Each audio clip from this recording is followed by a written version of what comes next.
Hi and welcome to Cooking the Books with Heather. Today, really, we plan on making a different recipe next week, but in order to do that, it calls for serving it with a couple other things, and the first thing needs to sit for a week before it is at its best. So today we are making Rutabaga Relish. And I'm just going to get right into it. This is something that you can preserve in jars, or you can leave in the refrigerator for up to 6 months. I'm probably going to put some in the refrigerator and jar and can with hot water bath, like maybe half of it, because it makes 2 quarts. So the first thing we do, there are some very specific instructions on how to cut the rutabaga. But she does say that's just for looks, and you can use your dicing blade on your food processor. But I'm going to try to do it the way she says to do it in here. So, at my grocery store right now, this was the smallest rutabaga I could find. The recipe calls for 1.5 pounds. This by itself was almost 2 pounds. So that'll be good. Once we trim it all up, it'll be less. I already trimmed off the top and the bottom, and I'm going to use my peeler and take off all of the skin, and you can definitely tell it's been waxed to help it last longer so it doesn't lose its moisture. So, excuse me, I'm just gonna peel it. Okay, I've peeled it, but before I get to chopping, what I'm gonna do is go ahead and make up the brine for this. Got a little bit of skin in there with my peeling. It's really salt and water, and it's a lot of salt that you just whisk into the water to get it fully dissolved. I think that's as well dissolved as it's going to get. And I'm just gonna leave this here so that when I have some pieces sliced up, I can just drop them in there. And leave them in there for at least 6 hours, overnight, or at least 6 hours. So we're gonna do overnight because 6 hours from now, it will be like 9:30, so. Her instructions say to slice it in half this way, sort of lengthwise. This is a tough vegetable to cut. Whew. And then create wedges. Here, I'll move this, sort of 1-inch wedges. So it's sort of like a pie shape. I'm not going to cut it this way, but I'm going to show you. So kind of like that is our goal. But because you have a nice flat edge this way, cutting it this way is easier. So, and this is a hard thing to cut.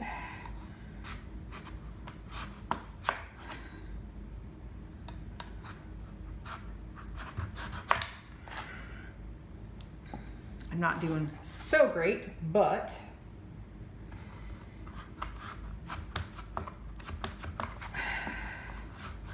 there we go.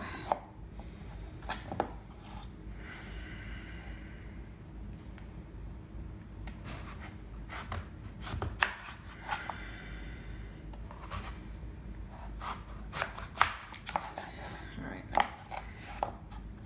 Not all great, but that's the gist of it. And then you slice these so they look like little pizza wedges, 1/16 inch thick. That's pretty thin. I don't know if I can do that, but we'll try.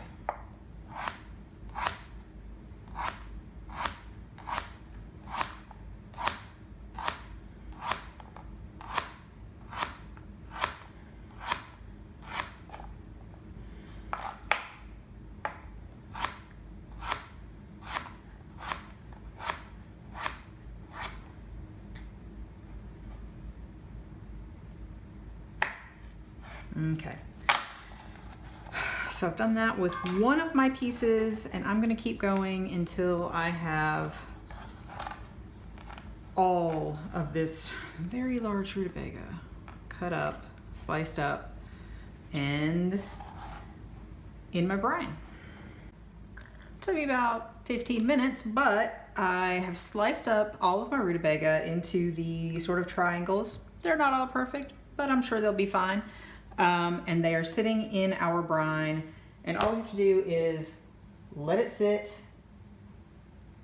overnight or a minimum of 6 hours, like I said. And I think we just let it sit on the counter. I'll probably cover it with some plastic wrap because we still have the occasional fly. It hasn't gotten cold enough to kill all the bugs yet, but we still have the occasional fly flying around the house. So I'm probably going to cover it with plastic wrap, but you just let it sit like this overnight, and we'll be back to do the rest in the morning. So I have to admit, we're going on 22 hours of the rutabagas being soaked in the salt solution right now. I tasted one, pretty salty, but hopefully that's going to be okay. I've just had a hard time fitting this into my life, but we're going to go ahead and keep going. We've got an onion and a couple of red bell peppers to go in the relish. These also need to soak in a salt solution for about an hour. So we're supposed to cut these into a julienne of like 1 to 2 inches long and then a thin slice. So that is what I am going to do with my onions first.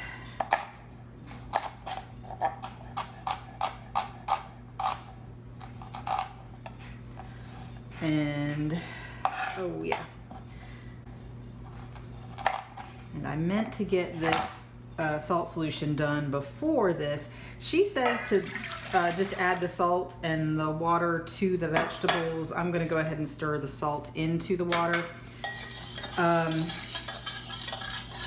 Once again, I had to do some complicated math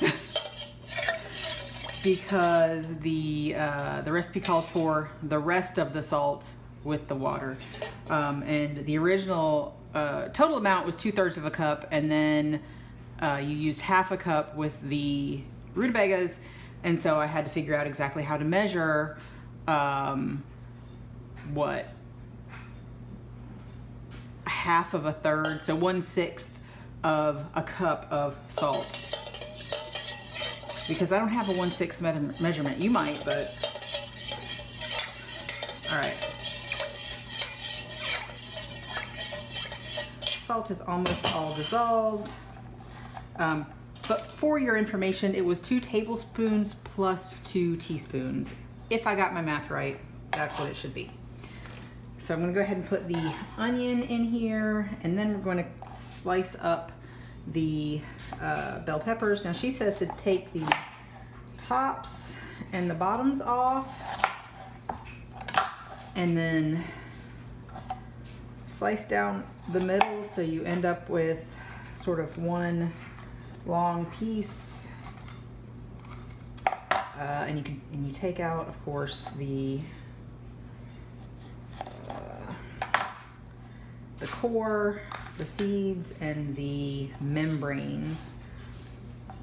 And the seeds stick to everything, kind of like onion skins, but I'm just going to pull those out. And that's pretty good. I'm going to cut this into 2 pieces because it doesn't really want to stretch out. And then you cut it like this through the middle, and then you can probably clean up some of these membrane pieces a little bit better, especially down towards the bottom. And then cut them in the same general shape as the I'm going to do one piece at a time, as the onions. Tip, it's hard sometimes if your knife isn't really sharp to get through this side first, so just go from the inside out. The skin is just a little more tough to get your knife through. It tends to slip off.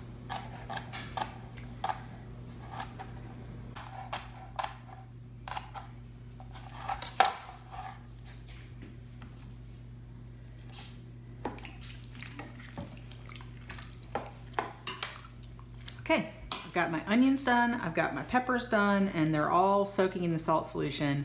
And this needs to soak for 1 hour. While this soaks, I'm gonna go ahead and rinse and drain the rutabagas and get those in a bowl. And when after the hour's up, I'll rinse and drain these, and then I'll get everything set up to make the brine, the sugar vinegar solution that we're gonna make for this to put over top of it. So we'll be back in about an hour. So our onions and peppers soaked for about an hour, and I rinsed and drained and rinsed those and the rutabagas, and they're in this bowl here. See that right there. And now we're gonna make the liquid that it sits in, which is apple cider vinegar, both dark brown and white sugar here. And in this bowl we have turmeric powder. There we go. And in this bowl we have cardamom seeds, mustard seeds, chili flakes, and some sliced garlic. So all this goes in here, and we bring it up to a boil and boil it for 1 minute. All right, so I'm gonna get that boiling. I am going to water bath can my relish because I have got a ton of quart jars in the refrigerator already, and I don't need all this in the refrigerator for right now. So I'm gonna water bath can it. I'm not gonna show you how to do that. That is, I mean, I've done it before with jelly, with jams and jellies. I haven't done a relish before, but it's relatively simple. There are instructions in the book, and you can find instructions online, but definitely that's something you need to be careful about because you don't want your food to be contaminated and all that kind of stuff. So I'm not going to teach you how to do that, but I'm going to do that with mine. And to do that, you have to have your jars hot and your mixture hot when you put it in the jars, so the jars don't. Anyway, so my jars are here and have been sterilized and are going to remain hot in the water while we do all this.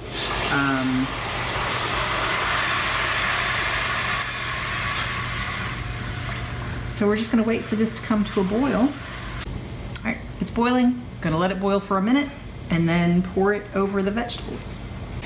It's been a minute. The boiling vinegar got to my nose a couple times, but always does. And just a note, so this is a non-reactive, heat-proof bowl. It's stainless steel. And my countertops are natural stone. If you do not have natural stone countertops, you probably don't want to pour boiling liquid into a bowl that will transfer the heat. So do it on a heating pad or on your stove. But just gonna put this in here and then stir it all up. And she says to try to make sure that the vegetables are submerged.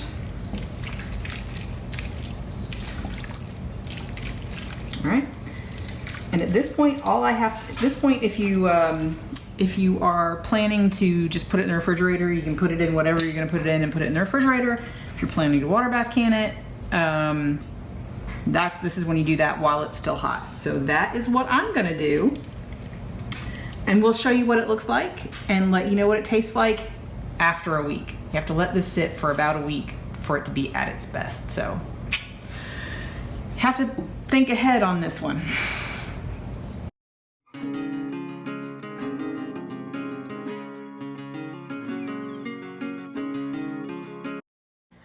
On this episode of Cooking the Books with Heather, we made Rutabaga Relish, and we made this mostly because it was called for in another recipe, but we all really enjoyed it. We thought it was good, and we thought it was a good sort of sweet and sour pickle, a little bit less sweet than the sweet potato mostarda, which you'll probably see soon if you haven't seen it already. Who knows? But so it was relatively easy. Involved cutting the rutabagas in a particular way that was a little bit more difficult, but that is not entirely necessary for it. That was mostly for looks.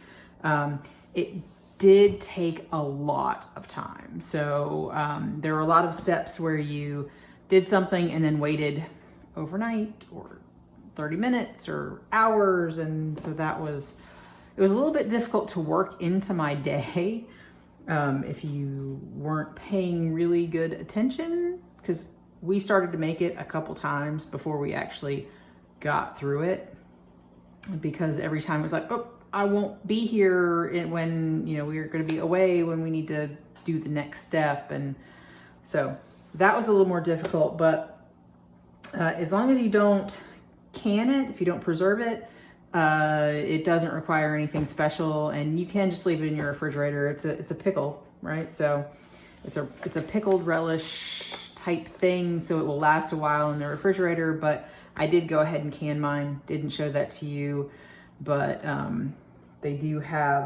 she does have some instructions in the book about how to do that.